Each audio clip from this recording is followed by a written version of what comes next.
All right, hello and welcome. Today we're diving into an idea of generosity that is, well, it's truly profound and honestly pretty challenging. It's something that pushes the absolute limits of what we think it means to give. This all comes from Mahayana Buddhist philosophy, and you know what? It just might completely change how you see even the simplest act of kindness. So let's just start with a big question. What if generosity had no limits? Like really no limits? I'm not just talking about donating to your favorite charity or, volunteering for a few hours. What if it meant giving away everything? No boundaries, no holding back. Well, there's this ancient spiritual path that tackles this exact question, and it does it through the ideal of a figure called the Bodhisattva. Now, a Bodhisattva is a being who is completely 100% dedicated, not to their own enlightenment, but to the well-being and salvation of every single other being out there. Okay, so let's get into it.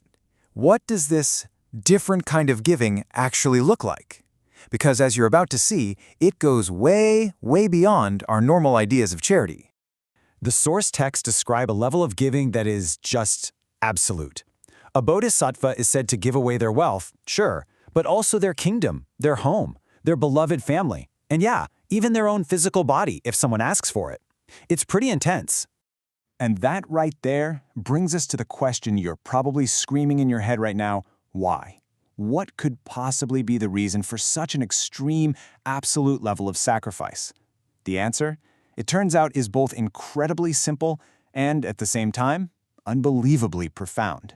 Okay, the secret, the key that unlocks this whole thing is a central practice. You can almost think of it as a kind of spiritual technology.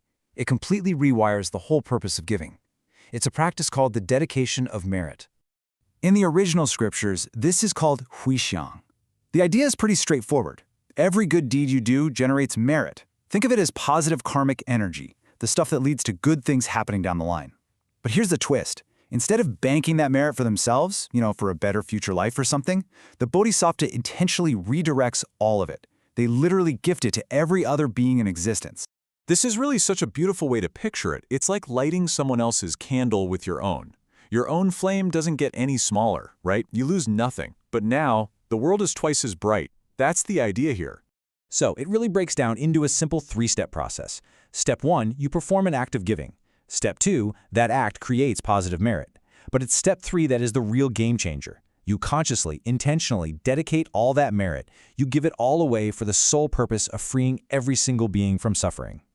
Okay, so now we kind of get the how, this dedication of merit. So let's look at the what. What exactly are we talking about when we say absolute giving? And the texts are super specific here. They list things like giving away kingdoms and royal power, land, houses, gardens, even servants. But then the list gets even more intense. It includes one's most beloved spouse and children. The point is so clear, nothing is held back. It's a complete and total release of every attachment. And this is where we see the incredible motivation behind it all. There's this powerful vow in the text that says, "May all beings become great Dharma kings."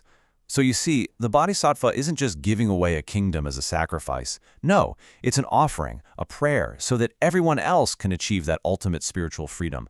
It's not about losing power, it's about empowering everyone else.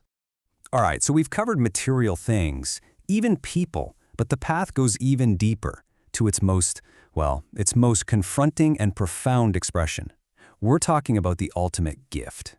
The scripture just states it, plain and simple. The Bodhisattva Mahasattva gives their own body to all who come to beg. I mean, wow! This is the absolute pinnacle of the practice, the complete and total offering of one's own self. Now it's really, really important to get this. This isn't about self-destruction or anything morbid. It's a philosophical statement. It's the ultimate expression of compassion. This deep understanding that the line we draw between me and you is, well, just an illusion. Giving the body is the final act of erasing that line. And this right here, this is the ultimate why. The text says it's all done for the sake of rescuing and protecting all sentient beings. That single purpose is the engine behind everything. Every single act, from giving away a single coin all the way to giving away one's life, is fueled by this one motivation. Okay, so let's tie this all together. What's the end game here? What does this radical vision of generosity actually accomplish? When you put them side by side, you can really see the massive shift. Our usual way of giving is often kind of transactional, right? We give something, we might feel a little bit of loss, or maybe we expect some gratitude. But Bodhisattva giving is totally unconditional. There's no sense of loss because it's seen as a universal gain. It's all rooted in this idea of complete non-attachment, which the texts call Wu Sor Lianzhuo. So really, the big takeaway is that this whole philosophy completely reframes what generosity is. It's not about losing what you have. It's a practice for dissolving the boundaries of your own self, for expanding your circle of compassion until it includes literally everyone, everywhere. Giving becomes a powerful tool for liberation, not just for the person receiving, but for the giver too. And that leaves us with one last thing to think about. The next time you do something kind, anything at all, what if, just for a second, you imagined it wasn't just for you, or even just for the person you're helping? What if in your heart, you dedicated that one small act of kindness to everyone?